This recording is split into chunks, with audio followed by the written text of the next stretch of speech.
দেবো, একটু পরে দেবো। আজকে অনেকটা লেট করলাম, তার কারণ দোকান থেকে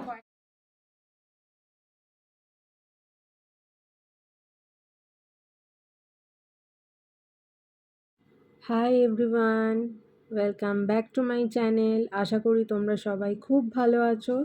আমি সকাল সকাল চলে এসেছি কিচেনে। ভেন্ডি কাটছি, তার মানে কিন্তু এটা নয় যে এটা দুপুরে রান্না হবে, এটা হবে রাতের। তাও আমার নয়, আমি স্যান্ডি দুজনের কেউই ভেন্ডি খাই না।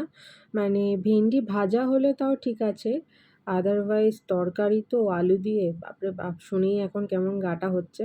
তো যাই হোক, এটা আমাদের কারোর জন্যই নয়, মানে আমার স্যান্ডি দুজনের জন্য নয়। আর আজকে রান্না হয়েছে মাটন, যে মাটনটা সকাল সকাল রান্না হয়ে গেছে। স্যান্ডি সকাল সকাল বাজারে গিয়েছিল আর রান্নাটাও সকাল সকাল হয়ে গেছে।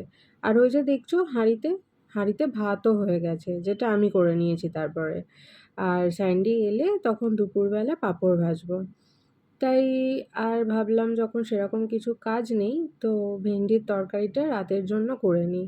আমার আর স্যান্ডি দুজনেরই মাটন দিয়ে রুটি হয়ে যাবে। 1 পিস আলু নেব আর সঙ্গে 2 পিস 3 পিস করে মাটন নেব, হয়ে যাবে। আর ভাতটা এবেলা খাবো, রাত্রেবেলা রুটি খাবো। তো এই তোমাদের সঙ্গে গল্প করতে করতে ভেন্ডি আর আলুও কাটবো এরপরে। একেবারে সব রেডি করে নিয়েছি। ভেন্ডিটা না আগের দিন জলে ভেজানো ছিল, ভাবছিলাম যে আজকে আবার জলে ধোবো কি না, বাট ভাবতে ভাবতে করেই ফেললাম, মানে জলে ধুয়েই নিলাম। এই যে ছোট ছোট দুটো আলু দেব। আর তো যখন কাটতে যাচ্ছি তখন খুবই ওই বোর্ডটা আর কি স্লিপারি হয়ে গেছে। প্রথমে ভাবলাম যে একবার ধুয়ে নিয়ে আলুটা কাটি, তারপর ভাবলাম যে না, ধুলে আবার তারপরে কাটা যাবে না। এই যে দেখো আলুটা কাটছি, স্লিপ করছে। তো এইভাবেই কেটে নিই। তাহলে তোমরাও দেখতে থাকো আমি কিভাবে ভেন্ডি আলুর তরকারি রান্না করি।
তরকারিটা যেহেতু অনেকটা, তাই জলটা একটু বেশি করেই দিলাম।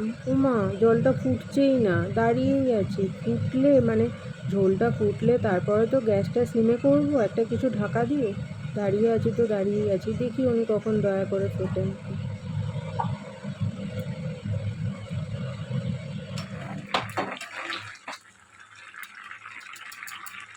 Good evening.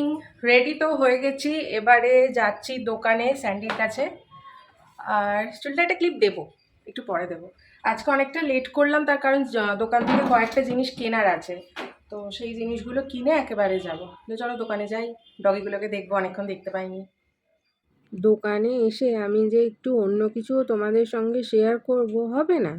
এই যে লালু আর সুন্দরী দুজনে মিলে এমন এমন অ্যাক্টিভিটিস করে যেগুলো আমি নিজে না দেখে থাকতে পারি না, আর আমি দেখলে মনে হয় যে তোমাদের সঙ্গে ওগুলো শেয়ার করি। একজন তো ঘোড়া বেচে ঘুমোচ্ছে, আর এখানেও আর একজন ঘোড়া বেচেই ঘুমোচ্ছে। কেউ আমাদের পাহারা দিচ্ছে না।